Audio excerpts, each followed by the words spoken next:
Pesan sih sejujurnya nggak ada, karena kan memang setelah tadi kita runtun lagi berapa lama sebenarnya mama udah terbaring sakit itu sekitar 20 bulan gitu, jadi udah setelah selama 20 bulan memang udah nggak ada komunikasi yang yang normal seperti orang tua ke anak pada umumnya, karena memang kan udah ada tragedi itu sebelumnya di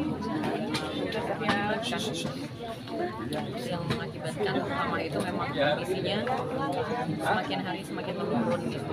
Nah, dropnya sekali memang di 4 hari terakhir ini gitu, yang kelihatan banget perubahan yang begitu drastis dari fisiknya mama di 2 minggu terakhir itu, dengan banyak yang terungkap di bagian tubuhnya dia gitu. Terus 4 hari sebelum menjelang pergiannya mama itu, pagi hari mama sudah kayak lagi ngebersihin dirinya sendiri dengan mengeluarkan banyak seses berwarna hitam gitu. Kaki sudah mulai dingin, terus kesadaran juga sangat menurun, gak ada respon sama sekali. Jadi kebetulan memang pada saat bulan terakhir ini mama itu tinggalnya di rumah kakaknya Akang gitu, karena memang di sana lebih difasilitasi daripada harus tinggal di rumah kami gitu. Di 4 hari terakhir itu memang udah benar-benar drop banget, dan buat aku pergiannya mama itu mungkin ya mama udah bertahan banget gitu, berjuang selama 20 bulan untuk sembuh gitu. Kita juga sudah mengupayakan semaksimal mungkin, tapi kayaknya mama udah capek, kayaknya udah merasa kayak udah saatnya gitu mama untuk merelakan harus meninggalkan anak-anak dan cucu-cucu. Kang Ferry sendiri kan ini banget tegar banget itu, emang udah ikhlas atau seperti apa sih Kang Ferry?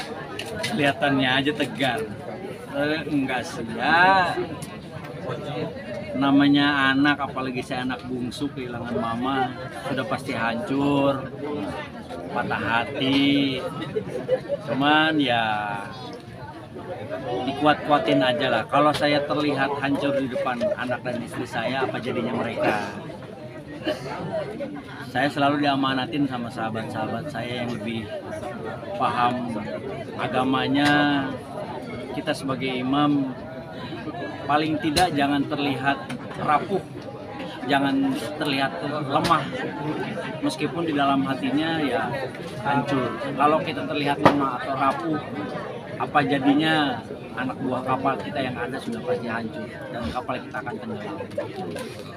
Jadi ya kalau ditanya terlihat tegar, ikhlas ya, tetap nangis.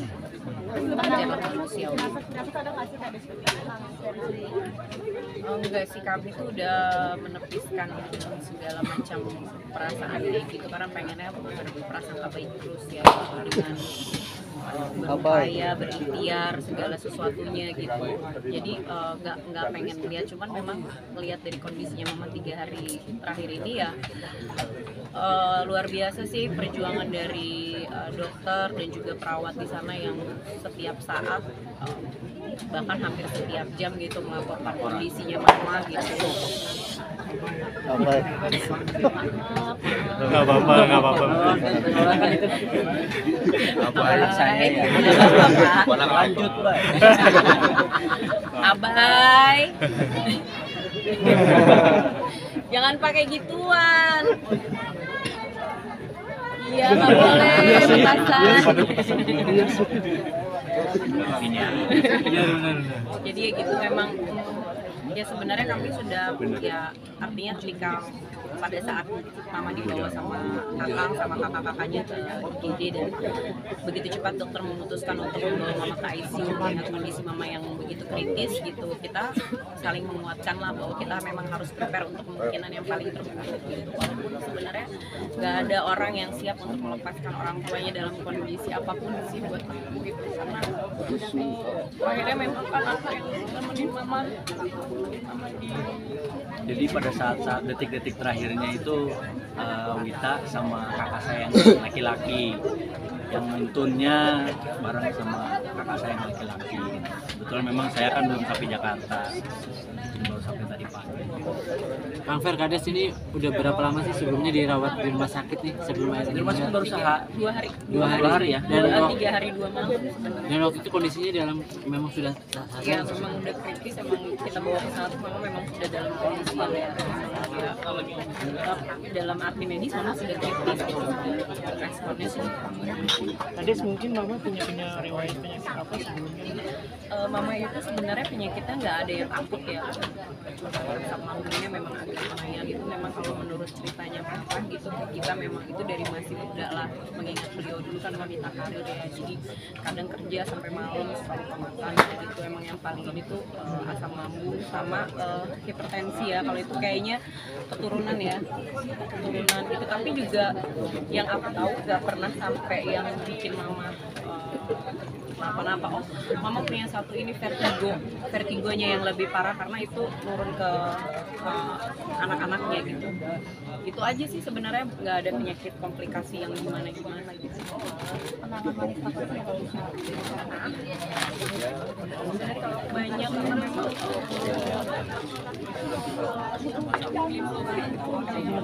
Tinggal lama di mama tuh sebenarnya udah hampir 6 tahun mungkin ya, jalan 6 tahun tinggal sama aku sama Atta gitu, atas permintaan kita berdua sebenarnya, karena mengingat mama makin tua, terus udah gitu juga di Bandung dia sendirian gitu, akhirnya kita minta dia ke Jakarta. Mama itu kan nggak pernah punya anak perempuan gitu, jadi menantu-menantunya dia adalah teman-temannya dia gitu, anak-anaknya dia. Jadi dan dia tuh paling kayak kalau apa tuh mungkin nanyanya sama aku gitu, kayak dia pilek, dia batuk, dia asam lambung, dia demam, itu sih nanya sama aku obatnya apa. Bahkan kalau misalnya disuruh makan obat sama suster yang udah kita kasih tahu tuh, mama makan ini gitu. Enggak, mama nanya dulu sama ibu gitu. Maksudnya aku apa di rumah nanya dulu sama ibu. Jadi kalau aku udah bilang mama minum obatnya ini, baru dia mau. Jadi kalau orang lain yang bilang ini kata ibu ini, enggak, ibu nggak bilang gitu, jadi harus aku yang ngasih tahu ini obat ini ya mah gitu. Dia itunya, dan dia biasa kalau pergi makan kita ajak makan keluar, dia pasti minta deh yang tahu mama pesannya apa gitu. Dan emang aku selalu gitu, kayak dia suka nasi goreng nggak pakai kecap, kebiasaan dia asin ya. dia mau martabak itu kadang kita suka bingung, dia minta martabak tapi minta telurnya 1 dan cuma minta 1 biji, terus kita kayak mah terus susah martabaknya buat siapa, Kasih orang aja udah. ya udah kasih orang. Kalau dia bilang dia mau makan 1, kita kasih 2, dia nggak akan makan. Jadi kalau dia minta 1, kita harus kasih 1. Kadang kan kita mikirnya takutnya nanti dia lapar lagi gitu. Kalau kita kasih lebih dari yang dia minta, dia nggak akan makan. Jadi apa yang dia mau itu yang kita lakukan buat dia. Kang Ferry sebagai anak bungsu, mungkin kenangan apa sih yang sampai saat ini belum bisa dilupakan? Ya. Dia yang paling posesif. Iya. Percaya atau tidak, di umur saya 50 tahun ini, seumur hidup saya belum pernah dimarahin mama. Oh, Dimarahin, apalagi dibentak, itu belum pernah. Penolakan pun jarang banget gitu. Misalnya saya minta apa, mama bilang jangan, nggak boleh, enggak. Kecuali yang membahayakan. Ya. Saya sampai pernah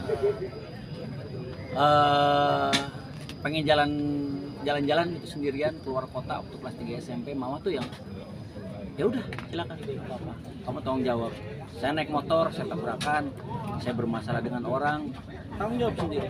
Jadi mama nggak pernah marah, apalagi ngebentak, nggak pernah ngatur-ngatur. Udah mama tahu anak-anaknya mungkin punya tanggung jawab, jadi membebaskan itu semuanya supaya membuat kita juga mungkin lebih dewasa menghadapi hidup yang mungkin nanti akan lebih keras lagi gitu. Tapi kalau cucu-cucunya seperti apa tadi? Sepertinya terpukul sekali bang. Iya, ya cucu pertama mama itu kan ada yang tadi yang bawa kamera, bawa foto Tunino ya. Ya itu juga ya normal lah, kayak normal kayak nenek ke cucu-cucunya juga dekat sama neneknya. Kang Fer, mungkin ada nggak sih permintaan terakhir ya mama yang belum tersampaikan gitu sampai akhirnya meninggal? Ada nggak? Enggak sih, kalau permintaan mama tuh nggak pernah minta.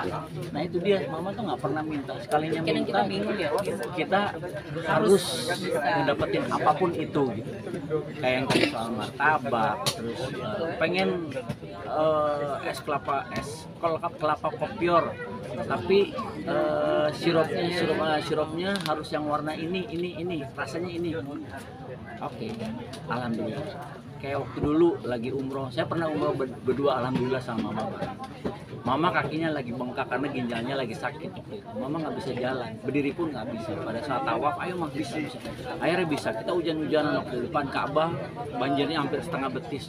Mama justru lari, saya kejar-kejar. Mah sabar. Nyampe kamar, saya tanya, Mama mau apa? Mama mau makan nggak? Enggak, Mama nggak mau makan. Ya udah, di luar hujan nih, kalau nggak mau makan, jadi mau mandi mau tidur. Mama mau kebab yang mana? Tadi sebelum kita naik ada tukang kebab sebelah kanan yang jualnya pakai peci putih. Lagi hujan badai, lagi umroh, nyari tengah malam, hujan-hujanan saya bawa payung. Saya udah beliin 2. Datang, Mah ini mah. Mama cuma ngeliat, oh iya, udah 1 suap doang ditaruh. Alhamdulillah. Terus lagi umroh juga pada saat itu, di tengah padang pasir, tiba-tiba aku cuma nanya gitu, ayo mah turun mah, kita lihat itu padang pasir. Cuman pasir aja. Ya udah, Mama mau apa? Mama mau es krim. Mau cari kemana? Ya, Mama cuma mau es krim aja. Mama tahu kan Eri, Mama sukanya apa? Ya vanilla, ada stroberinya dikit. Oke, sip. Carilah, saya jalan kaki muter-muter, dapat, alhamdulillah. Mah, ini es krim. Terima sama Mama, kasihin ke teman-teman. Ini ada yang mau nggak es krimnya? Oke, bukan dia yang makan. Ri, beliin lagi. Oke, saya cari lagi, muter lagi. Akhirnya saya beli banyak. Mama nggak makan, kasihin ke teman-teman.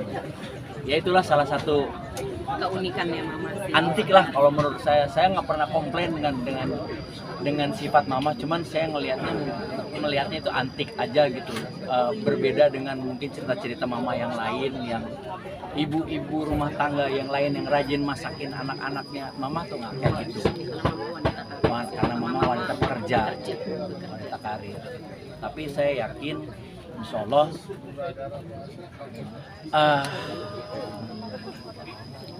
ya Mama bisa berkumpul dengan orang tuanya yang sangat dia cintai. Mama itu anak tunggal, anak kesayangan kakek dan nenek saya. Pada saat dia sakit, dia sering banget ngigo. Mama tuh sering banget ngigo. Udah dijemput gitu ya. Itu apa tuh emak tuh? Kadang kita suka ingetin lah, udah lama. Tapi mudah-mudahan hari ini Mama bisa berkumpul lagi nanti di surganya Allah Subhanahu wa taala. Amin.